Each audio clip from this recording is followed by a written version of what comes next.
మా వీడియో మీకు నచ్చిందా? వెంటనే లైక్ చేసి మీ అభిప్రాయాలను కామెంట్లలో పంచుకోండి. మా మూవీ న్యూస్ ఛానల్ ను సబ్స్క్రైబ్ చేసి బెల్ ఐకాన్ క్లిక్ చేయడం మర్చిపోవద్దు. మీ అందరికీ హ్యాపీ దీపావళి. చియాన్ విక్రమ్ వారసుడు ధ్రువ్ విక్రమ్ బైసన్ చిత్రంతో ఎట్టకేలకు విజయాన్ని అందుకున్నారు. దీపావళి సందర్భంగా విడుదలైన ఈ చిత్రం కబడ్డీ నేపథ్యంలో ప్రేక్షకుల ఆదరణ పొందింది. ధ్రువ్ నటనకు ప్రశంసలు దక్కగా ఈ సినిమా తెలుగులో కూడా విడుదలకు సిద్ధంగా ఉంది. చియాన్ విక్రమ్ వారసుడు ధ్రువ్కు నటన గురించి ప్రత్యేకంగా చెప్పాల్సిన అవసరం ఉండదు. ఈయన తండ్రి విక్రమ్ నటనను చూసి ఎదిగిన వారసుడు. తొలి చిత్రం వర్మతోనే నటుడిగా తానేమిటో నిరూపించుకున్నారు. అయితే ఆ చిత్రం సక్సెస్ కాకపోవడం, ఆ తరువాత తన తండ్రి విక్రమ్తో కలిసి నటించిన మహాన్ చిత్రం నేరుగా ఓటీటీలో విడుదల కావడంతో ధ్రువ్విక్రమ్ ఇప్పటివరకు విజయానికి దూరంగా ఉన్నారు. సరైన కథ, దర్శకుడి చేతిలో పడితే తన సత్తా చాటగలనని ఈ యువ నటుడు బైసన్ చిత్రంతో నిరూపించుకున్నారు. మారీ సెల్వరాజ్ దర్శకత్వంలో ధ్రువ్ కథానాయకుడిగా నటించిన బైసన్ చిత్రం దీపావళి పండుగ సందర్భంగా శుక్రవారం తెరపైకి వచ్చింది.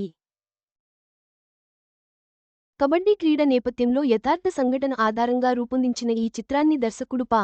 రంజిత్కు చెందిన నీలం ప్రొడక్షన్స్, అప్లాజ్ ఎంటర్టైన్మెంట్, శాంతి సినిమా సంస్థలు కలిసి నిర్మించాయి.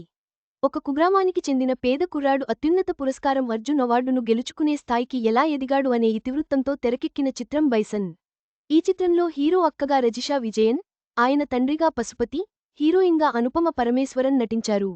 వీరితో పాటు దర్శకుడు అమీర్, లాల్ ముఖ్య పాత్రలు పోషించారు.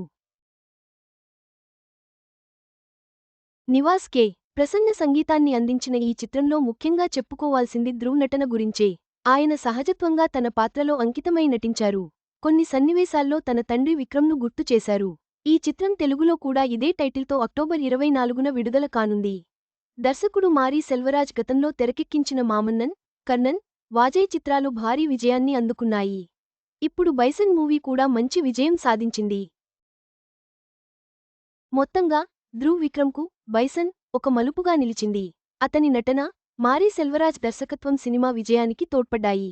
తెలుగు ప్రేక్షకులు కూడా ఈ చిత్రంతో అక్టోబర్ 24న థియేటర్లలో వినోదాన్ని పొందవచ్చు.